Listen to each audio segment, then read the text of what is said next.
people may expect me to be the person that gets the most upset on streams or in video games. And after me, maybe people will think Keith, because Keith is Keith. Keith, I think you and I can agree. You and I are nothing, man.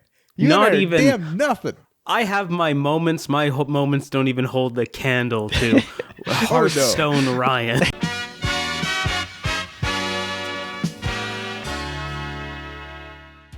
We love video games because they give us full control of the entertainment that we consume. When you watch a movie, you got to sit down and enjoy that. You listen to music, but video games give you that experience. But in addition to that, you have the trading card games, whether it be Pokemon, Yu-Gi-Oh!, Magic the Gathering. But not just that, you have the digital ones. So it's like, do you prefer to spend the money on those packs, unfolding them, breaking them, and smelling those cards? Or do you prefer to open up your phone, open up the app, and maybe pour thousands of dollars into that?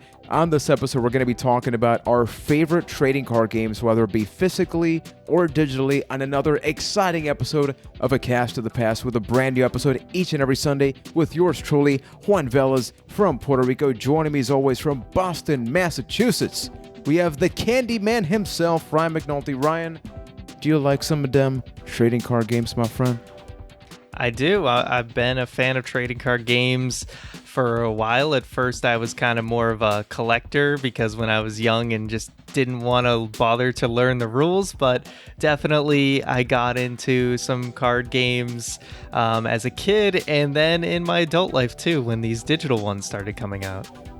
And from London, Ontario, we have Keith Poshik. In your case, what was the first, whether it be physically or digitally, what was your first trading card game?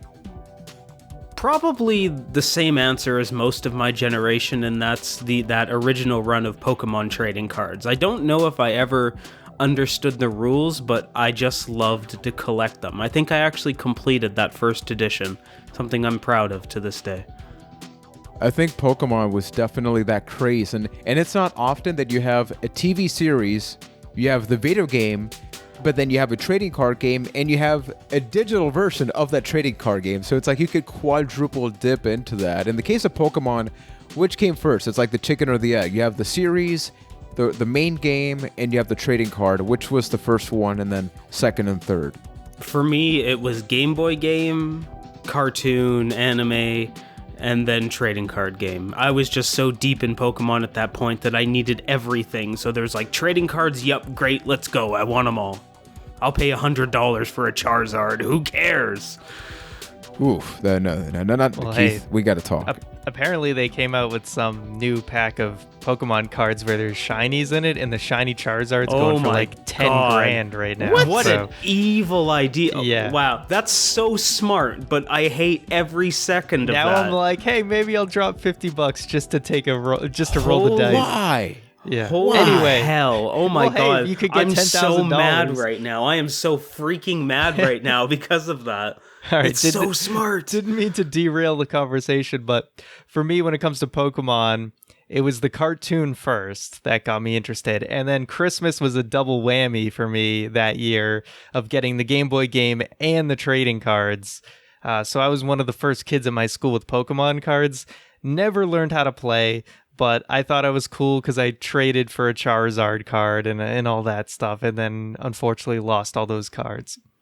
Yeah, in my case, I would like to say I was first video game, and then the television show in Spanish, and then it was the trading card game. And for me, it was weird because I never thought I would like it. I remember, I think I rented it one time at Blockbuster, somewhere that you could rent Game Boy Color games, which is weird. And it was like, holy crap, I think I ended up playing the trading card game more than even the mainland Pokemon game. And for context, like the three of us are 90s kids, right? So I think it was natural that was going to happen. But in addition to Pokemon, we also got the Yu-Gi-Oh! Series, right? Which didn't just get the TV show, but I mean, that TV show was about a trading card game, right? Like Pokemon was about capturing. What did you guys think about Yu-Gi-Oh? I loved Yu-Gi-Oh! I loved it to death. I think that was a case where I watched the TV show first, and then seeing the cards in there made me want to own the cards, so I just got into Yu-Gi-Oh! And that was the one that I actually learned the rules of and tried to play, so much so that I even got back into it like a few years ago and made my own deck and had relative success, played a couple local games. Then I realized, like, oh, this is going to be like a $400 sink, so I'm going to just step away now. For the casual person that maybe has never known how Yu-Gi-Oh is, I know it can get complicated, but just generally speaking, can you explain the layout of the field? So you have so it's basically there's like three types of main cards. There's your minions, there's your magic, and then there's your traps, or your spells, I guess, and your traps.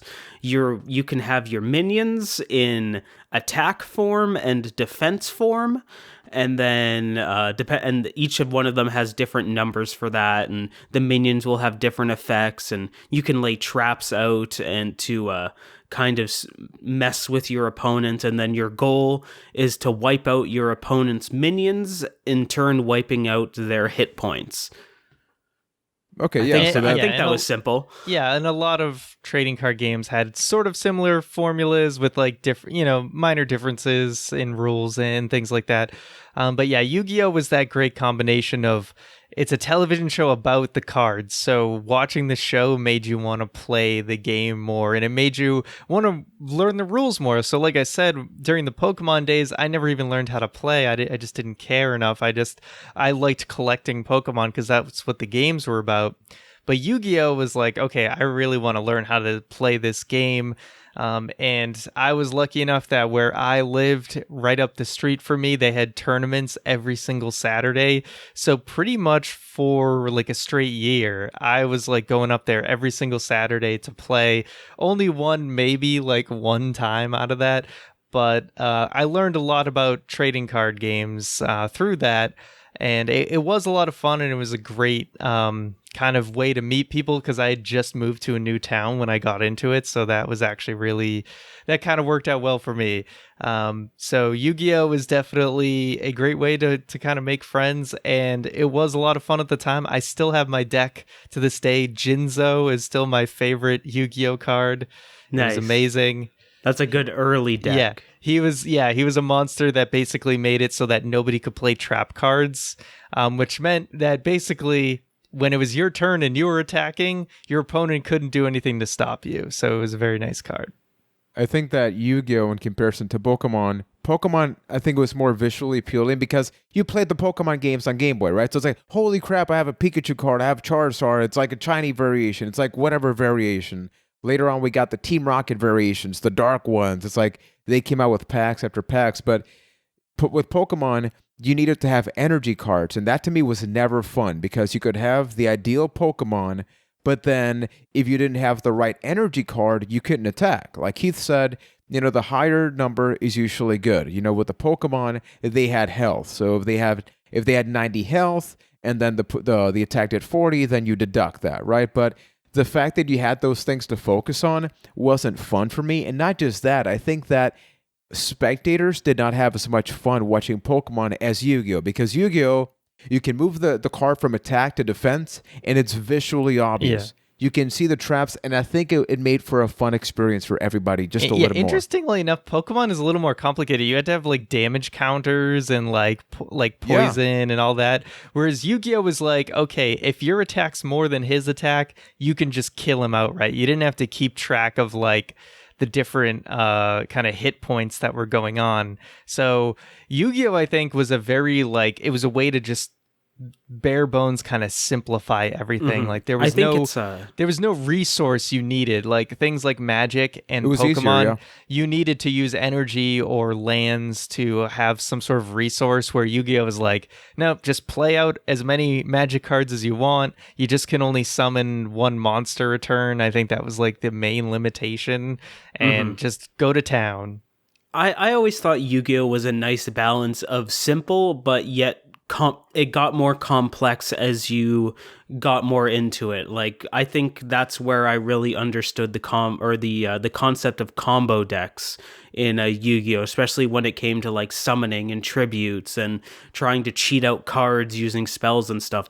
That's where I learned those concepts, and maybe that's why I'm so fond of it, because that's where I was really able to wrap my head around, where I did find Pokemon very daunting and never really understood the concept of it. Yeah, I did eventually learn how to play Pokemon much later. my friend one time, he just like got all of his old cards out of his basement.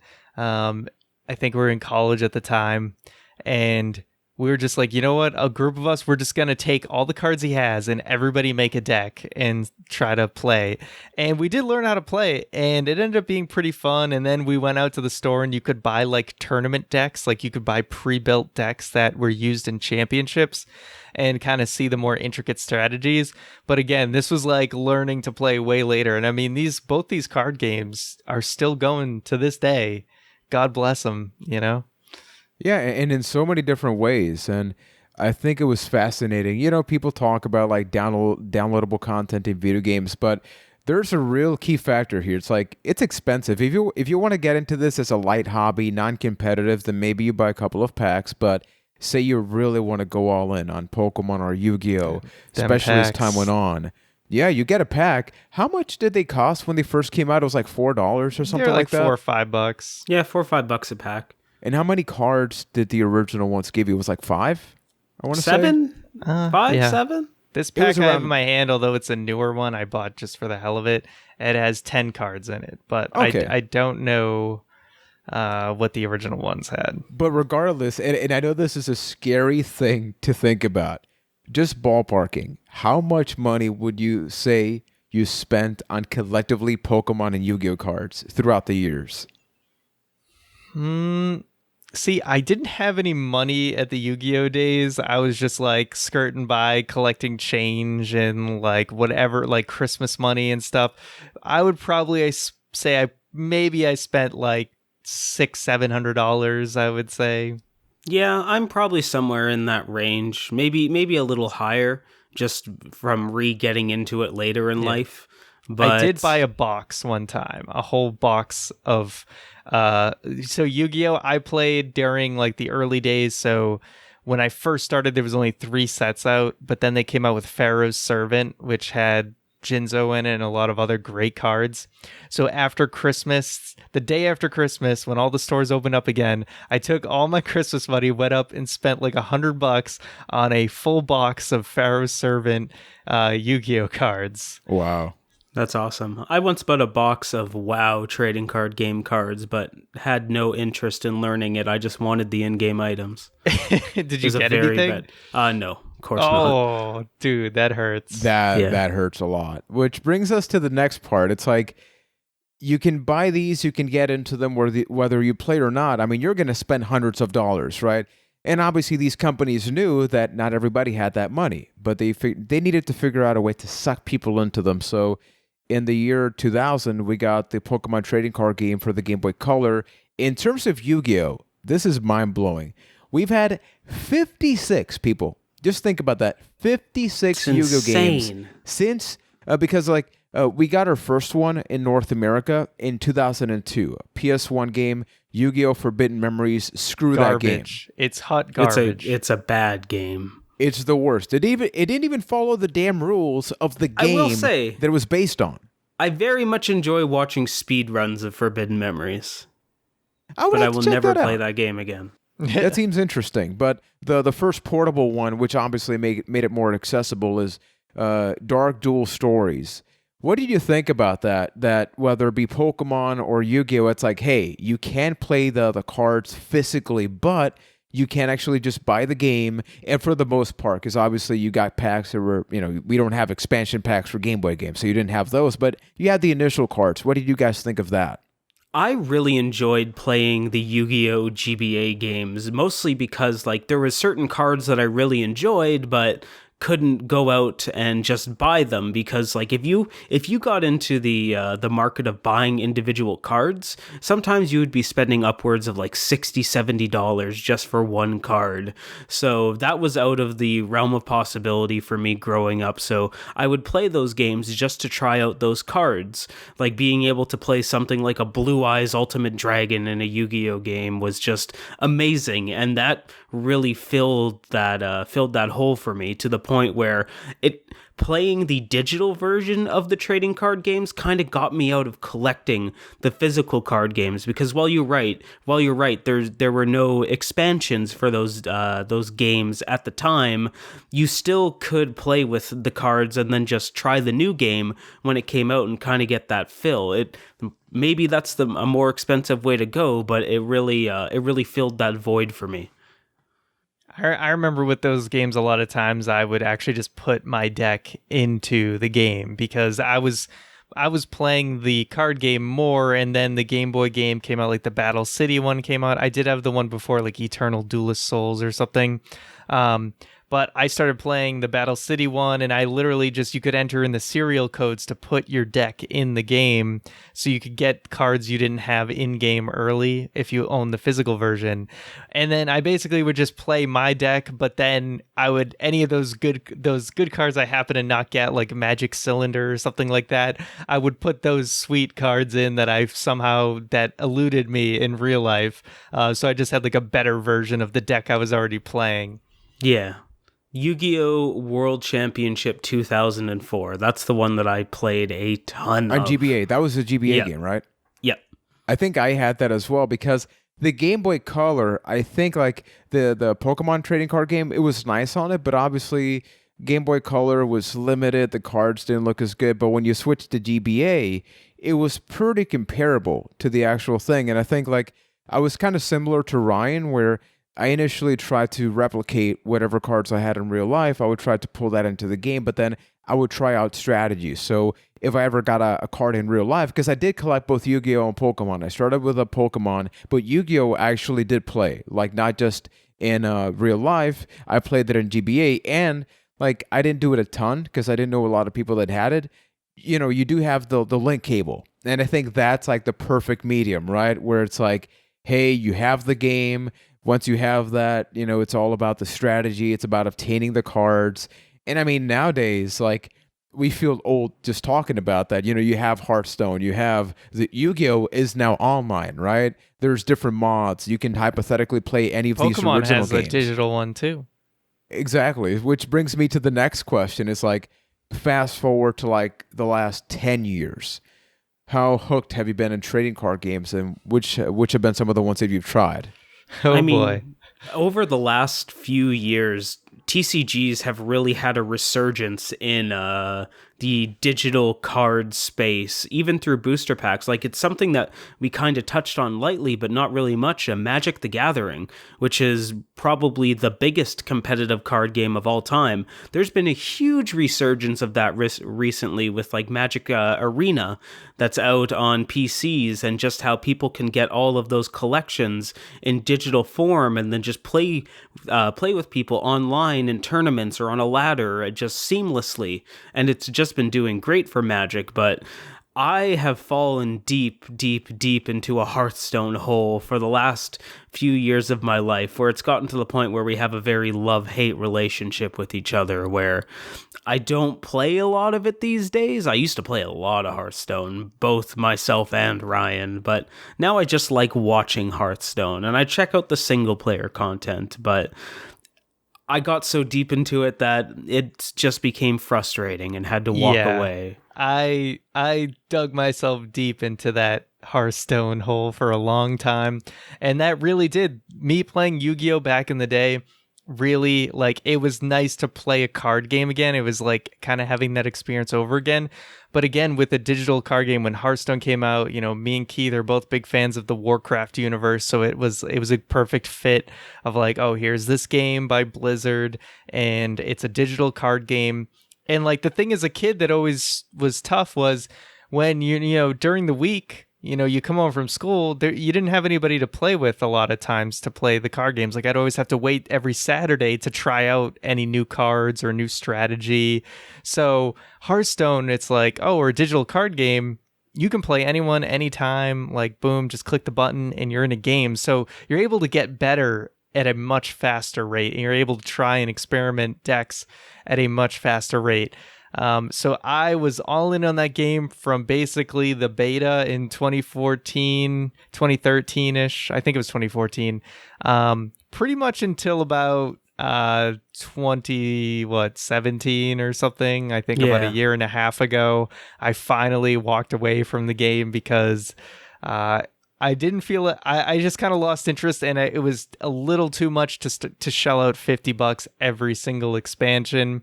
It was my level of care versus putting out the money just it wasn't there anymore. And also the game made me angry a lot. Oh yeah, And you would stream. You were streaming around that time. I and would get I saw it. pretty angry, and I think I've calmed down a lot since I left that game. I think I need to clarify something.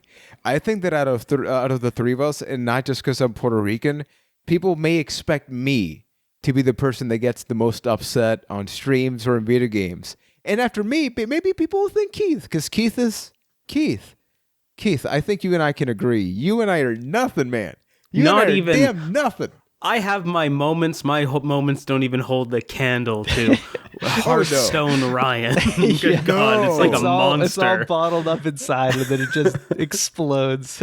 It must have been like 2015 or something. I think it was like Nicole, me, Keith. Like we were a lot in chat. Ryan got physically red, like just yelling because I forget what was happening. It got to the point where, like, I think me and you stared instant messaging each other, just like, is Ryan okay? What the hell's happening?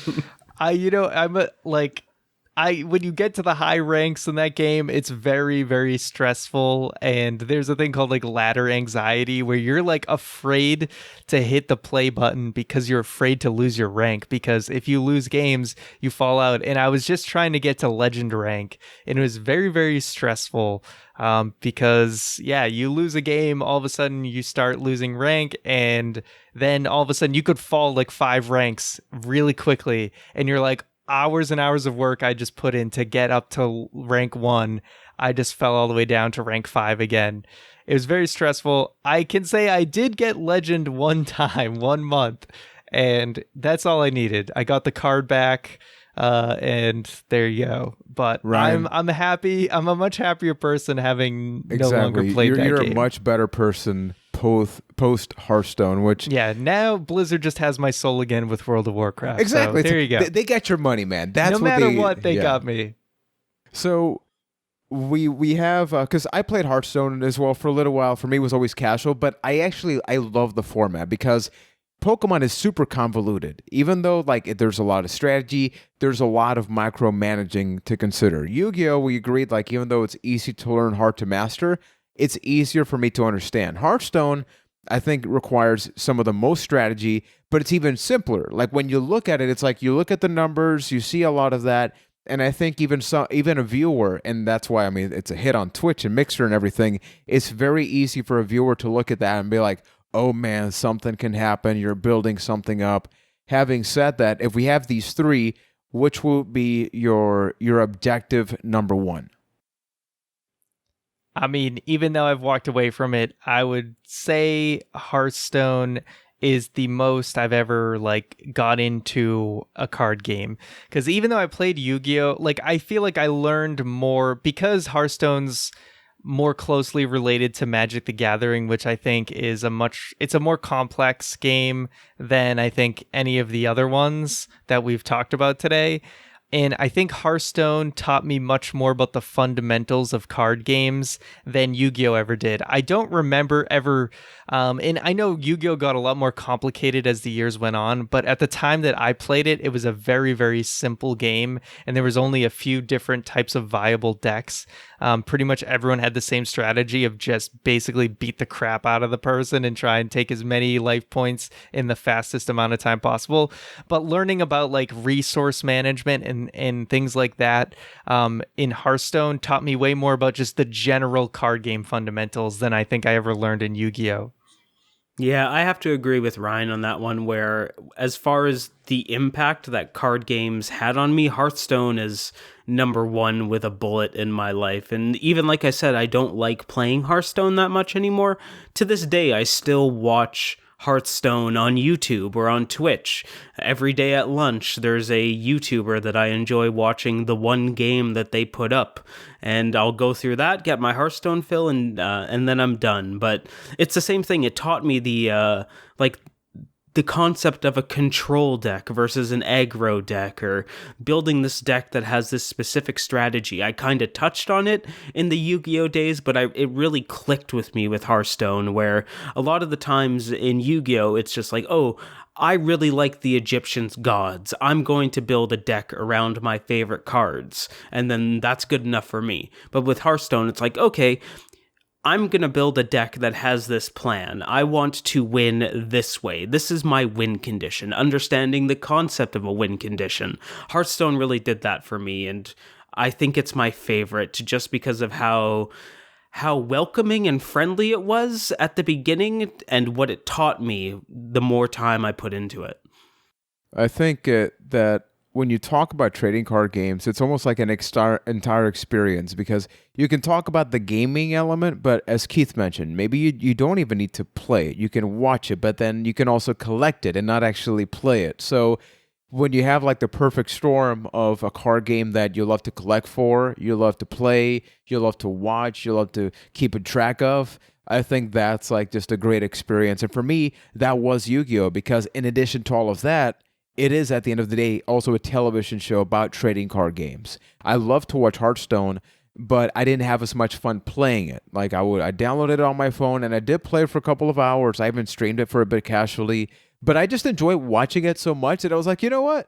I would rather dedicate my gaming time to just watching it. Because it's fascinating. It's much more fun to watch somebody else get a bad beat than it happened to you. Yeah. It's true. Because if the person gets frustrated, like Mr. Ryan McNulty, it's like, yeah, this is entertainment, man. This is what I'm talking about.